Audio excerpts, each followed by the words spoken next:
4 जून 2015 सुबह का वक्त था। मणिपुर के चंदेल जिले में डोगरा रेजिमेंट के जवानों का 4 गाड़ियों का काफिला इन तंग और कच्चे रास्तों में आगे बढ़ रहा था। जवान अपनी ड्यूटी पूरी करके बेस की तरफ लौट रहे थे। हर जवान के दिल में अपने घर वालों से मिलने की आस थी। कोई अपने बच्चों के खिलौने के बारे में सोच रहा था तो कोई अपनी माँ के हाथ के खाने के बारे में। लेकिन उनको नहीं पता था कि सामने घने जंगल में मौत सांप की तरह कुंडली मार कर बैठी है। मुंह पे काला कपड़े बांधे और हाथ में deadly assault rifles, rocket propelled grenades और आईडीज पकड़े लगभग 50 आतंकियों का एक झुंड इस जंगल की झाड़ियों में एक भयानक साजिश रचकर छुपा हुआ था। फौजी अब जंगल की सबसे गहरी और सुनसान घाटी में पहुंच चुके थे। तभी झाड़ियों में छुपे उन आतंकवादियों में से एक अपनी पोजीशन लेता है और अपना रॉकेट लॉन्चर हमारे फौजियों के लीड काफिले पर लॉक करता है। बाकी के आतंकी अपनी स्नाइपर्स और एलएमजीज का जूम सीधा हमारे जवानों के सिरों और गाड़ियों के पेट्रोल टैंक्स पर सेट कर देते हैं। उधर काफिले में सबसे आगे चल रही गाड़ी के टायर के नीचे अचानक एक नुकीली चीज आती है और टायर पंचर हो जाता है। गाड़ी झटके से रुक जाती है। पूरा काफिला वहीं पे थम जाता है। इसके बाद अचानक एक कान फाड़ देने वाला धमाका होता है। एक जोरदार आईडी ब्लास्ट ने लीड ट्रक को हवा में काफी फीट ऊपर उछाल दिया। झाड़ियों में छिपे इन आतंकवादियों ने हमारे फौजियों पर अंधाधुंध गोलियां बरसाना शुरू कर दी थी। हर सेकंड में सैकड़ों गोलियां गाड़ियों को चीरते हुए जवानों के जिस्म में उतर रही थी। आरपीजीज ने दूसरी गाड़ियों को भी आग के गोले में तब्दील कर दिया। एक तरफा फायरिंग के बाद ये आतंकी हमेशा की तरह डरपोक गिद्धों की तरह बॉर्डर क्रॉस करके म्यांमार के घने जंगलों में जा छुपे। उन्हें लगा उन्होंने एक और बार शिकार कर लिया और अब वो आराम से बैठेंगे, पर वो एक भयंकर भूल कर बैठे थे। उन्होंने शेर के मुंह में हाथ डाल दिया था और उन्हें इस बात का जरा सा भी अंदाजा नहीं था कि 2015 का ये भारत एक नया भारत है। ये वो भारत नहीं जो कड़ी निंदा करके शांत बैठ जाए। दरअसल ये आतंकी national socialist council of Nagaland NSCN से थे। उनके साथ कांगली योबोल कन्नालुप KYKL के आतंकी भी शामिल थे। SS खापलांग जो इस आतंकवादी संगठन का मास्टरमाइंड था, उसका मकसद नागालैंड को काटकर नागालिम नाम से एक अलग इंडिपेंडेंट देश बनाना था। उसका मानना था कि भारतीय संविधान उन पर जबरदस्ती थोपे जा रहा है। साल 2001 में भारत सरकार ने इनके साथ एक सीज फायर एग्रीमेंट साइन किया था ताकि नॉर्थ ईस्ट में शांति बनी रहे। लेकिन मार्च 2015 में अचानक खापलंग ने इस सीज फायर को तोड़ दिया, क्योंकि इस शतरंज के पीछे के खिलाड़ी कोई और थे। इस आतंकी ग्रुप को पीछे से बैक चैनल फंडिंग, नए और आधुनिक हथियार और ट्रेनिंग सीधे तौर पर पाकिस्तान की ISI और चाइना से मिल रही थी। इन दुश्मन देशों का मोटिव बहुत ही क्लियर था, इंडिया के नॉर्थ ईस्ट को अशांत रखना ताकि भारतीय सेना का ध्यान बॉर्डर से हटकर इंटरनल सिक्योरिटी में उलझा रहे। म्यांमार का बॉर्डर जो कि खुला और बिना फेंसिंग वाला है, उसका फायदा उठाकर ये आतंकी आराम से ड्रग्स का व्यापार करते थे। ये पूरे नॉर्थ ईस्ट में दुकानों से लेकर आम घरों तक हर महीने डर और खौफ के नाम पर टैक्स वसूलते थे, जिसे वो प्रोटेक्शन मनी कहते थे। इन्हीं पैसों और भारी ताकतों की शय पर इनमें इतना गुरूर आ गया था कि इन्होंने भारतीय सेना को चुनौती देने की भूल कर दी थी। मणिपुर में पारा SF के बेस पर 35 साल के अनुभवी officer lieutenant colonel Oscar Delta अपनी कुर्सी पर बेचैन बैठे थे। एक पल के लिए भी उनकी आंखें बंद नहीं हो रही थी। जैसे ही वो पलके झुकाते, उन्हें चले हुए ट्रक और अपने वो 18 भाइयों के शव दिखाई देते। ऑस्कर डेल्टा किसी आम फौजी का नाम नहीं था। ये वो शख्स थे जिन्होंने अपने 15 साल के करियर में नॉर्थ ईस्ट के जंगलों में आतंकियों का शिकार करने में पूरी जिंदगी बिता दी थी। उनके नाम का खौफ तो आतंकवादियों में इस कदर था कि उन पर जिंदा या मुर्दा पकड़ने का इनाम रखा गया था। लेकिन आज भारत देश के सम्मान की बात थी। ऑस्कर डेल्टा अपनी कस्टम M4A1 कार्बाइन को साफ कर रहे थे और उन्हें पता था कि उनका वक्त आने वाला है।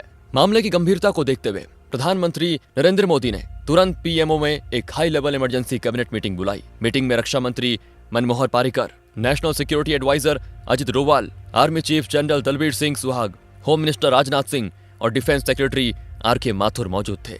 मीटिंग शुरू होते ही PM मोदी के चेहरे पर एक ऐसी रौद्र और गुस्से भरी लकीरें थी जो वहां मौजूद हर शख्स ने पहले कभी नहीं देखी थी। उन्होंने सीधे आर्मी चीफ की तरफ देखते हुए एक भारी आवाज में पूछा, दलबीर, इंटेलिजेंस रिपोर्ट क्या कहती है? मेरे देश के 18 जवान मारे गए, उनकी माताओं के आंसुओं का हिसाब मुझे चाहिए। जनरल दलबीर सिंह सुहाग ने सख्ती और आक्रोश से जवाब दिया, सर, मेरे जवान इस वक्त खून का घूंट पीकर बैठे हैं। फौजियों में गुस्से का ज्वालामुखी फट रहा है। आप बस एक इशारा कीजिए, हम इन आतंकवादियों को ढूंढकर राख में मिला देंगे। तभी अजीत डोभाल ने कहा, प्रधानमंत्री जी, ये आतंकी अब हमारी सीमा में नहीं है। हमला करने के बाद वो बाउंड्री क्रॉस करके म्यांमार के घने जंगलों में छिप गए हैं। इन्हें लगता है कि इंटरनेशनल बॉर्डर एक ऐसी लक्ष्मण रेखा है जिसे भारत कभी पार नहीं करेगा।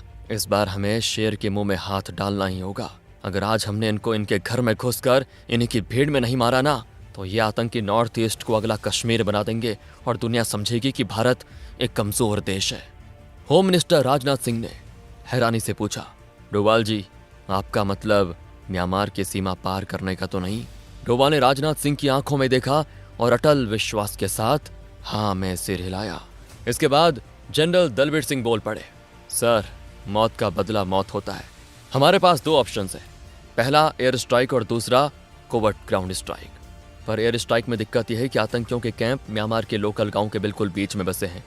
अगर हमने फाइटर जेट से बॉम्ब गिराए तो आम नागरिकों की जान जा सकती है। पीएम मोदी ने आखिरी सवाल पूछा, दलबीर, तुम्हारे जवानों को तैयार होने में कितना वक्त लगेगा, बस ये बताओ। दलबीर ने पूरे आत्मविश्वास से ठोस आवाज में कहा, सर, मुझे सिर्फ 3 दिन का समय चाहिए। चौथे दिन सवेरा होने से पहले आतंकियों की चिता जल चुकी होगी। पीएम मोदी ने कहा, तो फिर इन्हें इनकी औकात याद दिला दीजिए। जाइए और उनको बताइए कि नया भारत घर में घुसकर मारना जानता है। मीटिंग का अंत हो चुका था, फैसला लिया जा चुका था, ऑपरेशन की उल्टी गिनती शुरू हो चुकी थी। 7 जून की सुबह सूरज निकलने से पहले 64 पैरा एसएफ कमांडोज हथियारों से पूरी तरह लैस थे। उनके पास Carl Gustaf 84 mm rocket launchers, Tavor TAR-21 assault rifles, M4 carbines, AK-47s और अंडर बैरल ग्रेनेड लॉन्चर्स थे। ये कोई आम स्क्वाड नहीं था, ये मौत का वो फरिश्ता था जो दुश्मन को सीधा नरक भेजने के लिए तैयार था। मिशन को पूरी तरह से गुप्त रखा था।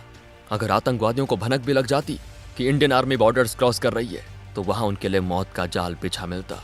इसीलिए हेलीकॉप्टर्स का इस्तेमाल नहीं किया गया। एक आम इन्फेंट्री मूवमेंट का ढोंग रचते हुए उन्हें आर्मी ट्रक्स में बॉर्डर तक ले जाया गया। ट्रक से उतरने के बाद ऑस्कर डेल्टा ने एक ऐसी प्रथा निभाई जिससे वहां पे खड़े हर जवान का सीना गर्व से चौड़ा हो गया।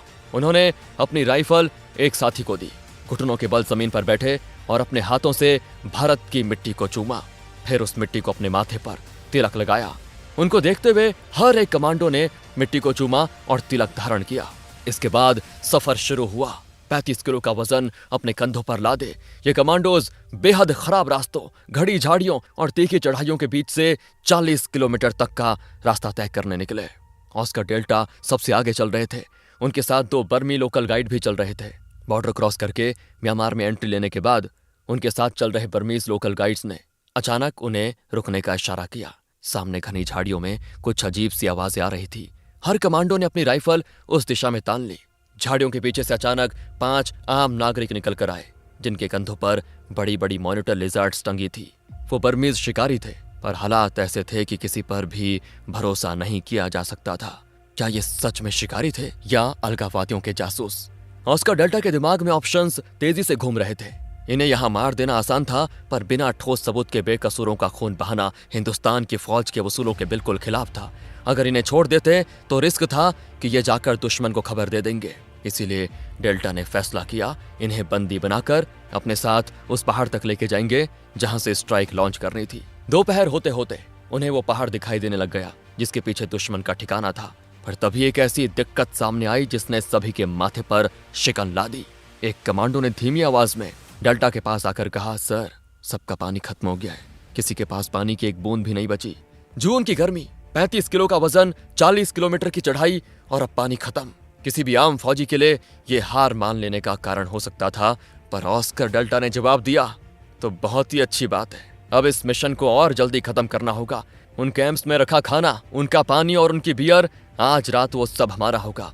वहीं आराम से पार्टी करेंगे बॉयज। 8 जून की रात पूरी तरह ढल चुकी थी। पैरा एसएफ के कमांडोज उस पहाड़ की चोटी पर पहुंच चुके थे। नीचे घाटी में दुश्मन के 3 कैंप्स बिल्कुल साफ दिखाई दे रहे थे। कमांडोज ने अपने नाइट विजन गॉगल्स और थर्मल इमेजर्स ऑन कर दिए। उन कैंप्स के अंदर घूम रहे आतंकी दिखने लगे थे। इन्हीं कमीनों ने कुछ दिन पहले डोगरा रेजिमेंट के बेकसूर जवानों को जिंदा जला दिया था और आज इनका हिसाब होने वाला था। लेकिन इस मिशन में धैर्य की सबसे बड़ी परीक्षा होने वाली थी। रात के ठीक 10 बजे अचानक गोलियों की आवाज आई। पहाड़ पर मौजूद हर भारतीय कमांडो ने अपनी राइफल तान ली और कवर ले लिया। फिर उन्होंने नाइट विजन में देखा कि 5-6 आतंकी कैंप से बाहर निकले और उसी पहाड़ की ढलान पर चढ़ने लगे जहां कमांडोज छुपे हुए थे। वो सिर्फ 150 मीटर दूर थे। धड़कनें बढ़ गई। अगर उन्होंने थोड़ा और आगे आने की कोशिश की तो फायर करना पड़ेगा, जिससे पूरा एलिमेंट ऑफ सरप्राइज खत्म हो जाएगा। लेकिन वो आतंकी नशे में धुत थे। उनके हाथों में शराब की बोतलें थी और वो जोर जोर से हिंदी गाने गा रहे थे। कुछ हवा में फायर करने के बाद वो वापस कैंप की तरफ लड़खड़ाते हुए चल गए। ये उनका शायद रूटीन पेट्रोल था। रात के 1 बजे फिर से हवा में फायरिंग की आवाजें आई। इस बार ये 10 मिनट तक चलती रही और फिर रुक गई। सुबह 3 बजे एक बार फिर फायरिंग हुई। दुश्मन बार बार हवा में फायर करके अपनी प्रेजेंस जता रहा था। ऑस्कर डेल्टा समझ गए थे ऐसे हालात में इनिशियल प्लान, जो कि 3 अलग दिशाओं से घेर कर अटैक करना था, उसमें बदलाव करना जरूरी था। उन्होंने तुरंत अपनी टीम्स को रिकॉग्नाइज किया और कहा, हम अब उनके सोने का इंतजार नहीं कर सकते। हम 20-20 के 2 स्क्वाड्स बनाएंगे। एक डायरेक्ट असॉल्ट करेगा, दूसरा कवरिंग फायर और एग्जिट रूट सिक्योर करेगा। सुबह ठीक 5 बजे जैसे वो खाने के लिए जमा होंगे, we hit them hard, very hard. इसके बाद पेट के बल रेंगते हुए 40 कमांडोज मौत के साए की तरह अपने टारगेट की तरफ आगे बढ़ने लगे। धीरे धीरे वो कैंप के ठीक बाहर एक सेमी सर्कल बनाकर पोजीशन ले चुके थे। कैंप्स के अंदर अलगाववादी नाश्ते की तैयारी कर रहे थे। कुछ आग जला रहे थे, कुछ हंसी मजाक कर रहे थे। उन्हें बिल्कुल भी अंदाजा नहीं था कि जिनकी नस्लों को वो गालियां देते हैं, वो उनकी छाती पर बंदूक ताने उनके आंगन में बैठे हैं। ये उनकी जिंदगी का आखिरी खाना होने वाला था। 5 बजने में बस कुछ ही मिनट बाकी थे। ऑस्कर डेल्टा ने आखिरी बार टारगेट एरिया को स्कैन किया। सामने 3 सेंट्री पोस्ट्स थी। पहला खाली था, दूसरे पर 4 और तीसरे पर 2 आतंकी पहरा दे रहे थे। इसके बाद डेल्टा फायर का ऑर्डर आया। कार्ल गुस्ताफ रॉकेट्स लॉन्चर से 2 रॉकेट्स सीधे उन सेंट्री पोस्ट्स पर जाकर फटी और अगले ही सेकंड उन आतंकवादियों के पर कच्छे उड़ गए। पहले ही वार में 6 आतंकवादी ढेर। अब उसके बाद जो शुरू हुआ वो किसी परले से कम नहीं था। भारतीय कमांडोज ने आग उगलना शुरू कर दिया। 40 ऑटोमेटिक वेपन्स एक साथ गरजे और ये कोई अंधाधुंध फायरिंग नहीं थी। ये एक ऐसी सटीक और प्रोफेशनल फायरिंग थी। हर कमांडो मशीन की तरह काम कर रहा था। उनकी स्पीड इतनी तेज थी कि दुश्मन को अपनी गन उठाने का मौका तक नहीं मिला। अलगाववादी बिना सरकटे मुर्गों की तरह यहाँ वहाँ भाग रहे थे। पहले 25 मिनट तक तो दुश्मन की तरफ से एक भी गोली फायर नहीं हुई। उनके टेंट्स छलनी हो गए थे, उनके हथियार वहीं ढेर हो गए थे। पूरा एनकाउंटर 45 मिनट चला और इन 45 मिनटों में भारत के वीर बेटों ने दुश्मन पर 15,000 राउंड्स फायर किए, 150 ग्रेनेड्स फेंके और करीब 1 दर्जन रॉकेट्स दागे। दुश्मन के 2 कैंप्स पूरी तरह जलकर राख हो चुके थे और तीसरा आधे से ज्यादा बर्बाद था। 50 से ज्यादा अलगाववादी उस जंगल में जलकर राख हो चुके थे। और सबसे बड़ी बात, हमारे एक भी कमांडो को हल्की सी खरोंच तक नहीं आई थी। डोगरा रेजिमेंट के जवानों के बहते खून का कर्ज आज पूरी तरह चुका दिया गया था। मिशन पूरा हो चुका था। ऑस्कर डेल्टा ने अपने जवानों को वापस मुड़ने का ऑर्डर दिया। उन 5 बर्मीज शिकारियों को जिन्हें इन्होंने उस समय बंदी बनाया था, वो छोड़ने का वक्त आ गया था। डेल्टा ने उनके पास जाकर न सिर्फ उनकी रस्सी खोली, बल्कि अपनी पॉकेट से निकालकर हर एक को 5,000 रुपए नगद दिए। उधर मणिपुर में हालात बेहद तनावपूर्ण थे। सुबह के 6 बज चुके थे। लेफ्टिनेंट जनरल विपिन रावत बार बार अपनी वॉच देख रहे थे। अब तक कोई सिग्नल क्यों नहीं आया? अचानक सैटेलाइट फोन बीप हुआ। विपिन रावत ने झपटते हुए फोन उठाया। दूसरी तरफ से एक भारी और थकी हुई लेकिन गर्व से भरी आवाज आई, mission accomplished sir. I repeat, mission accomplished. तुरंत ये message army chief general Dalbir Singh और वहां से पीएम मोदी, एनएसए अजीत डोभाल और रक्षा मंत्री को भेजा गया। वहीं दूसरी तरफ दोपहर 3 बजे मिट्टी और बारूद से सने पैरा एसएफ के ये 64 शेर वापस बॉर्डर पे स्थित पहले भारतीय गांव पहुंचे। भूख और प्यास से हालत खराब थी।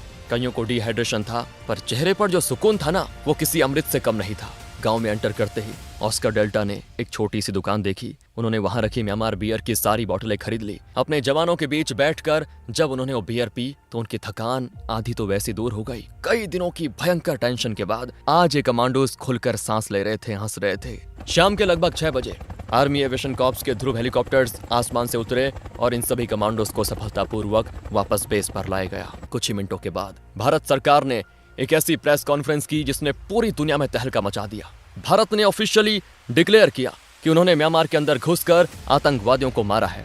और ये इतिहास में पहली बार था जब भारत ने किसी क्रॉस बॉर्डर स्ट्राइक को इतने खुलेआम दुनिया के सामने स्वीकार किया था। 14 अगस्त 2015 को लेफ्टिनेंट कर्नल ऑस्कर डेल्टा को उनकी अजीम वीरता के लिए कीर्ति चक्र से नवाजा गया। दोस्तों, वीडियो पसंद आया हो तो लाइक करें और ऐसे ही रोंगटे खड़े कर देने वाले वीडियोस देखने के लिए एनीडॉक को सब्सक्राइब करना ना भूलें। तब तक के लिए जय हिंद, जय भारत।